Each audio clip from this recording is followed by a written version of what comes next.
Electoral reforms को लेकर के चर्चा हो रही है, ये अच्छी बात है और बस उम्मीद करते हैं कि सकारात्मक चर्चा हो। जो चुनाव सुधार है उसको लेकर के जिस तरीके से, ऐसे तो चुनाव का विषय जो है वो एक इंडिपेंडेंट इलेक्शन कमीशन, एक स्वतंत्र संस्थान है, उसका विषय है। पर क्योंकि विपक्ष का जो आप कह सकते हैं व्यवहार रहा है पिछले सत्र से लेकर अभी तक, तो कहीं ना कहीं अब हम उम्मीद करते हैं कि जब विपक्ष को ये मौका मिला है तो उसको एक पॉलिटिकल टूल ना बना के एक इंस्टीट्यूट की गरिमा को बरकरार रखते हुए सकारात्मक चर्चा करे, यही उम्मीद है।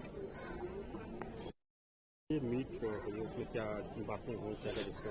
सबसे पहले तो हमारे यशस्वी प्रधानमंत्री श्री नरेंद्र मोदी जी ने पूरे एनडीए परिवार को बिहार की ऐतिहासिक जीत की बधाई दी और साथ ही उन्होंने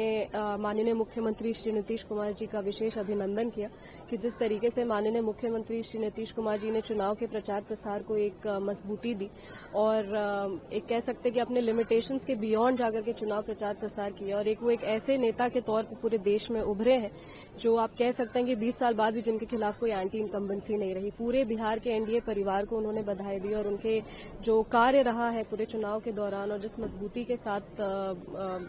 चुनाव की तैयारी हुई या फिर आप कह सकते हैं कि बिहार की जनता की सेवा हुई, उसके लिए उन्होंने उस कार्य को सराहा, उसका अभिनंदन किया। अब बस हम लोग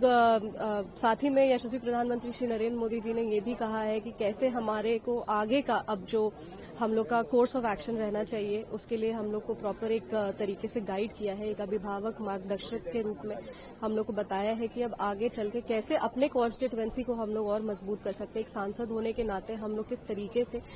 सभी जो योजना जन कल्याण की है उसको धरातल पर उतार सकते हैं।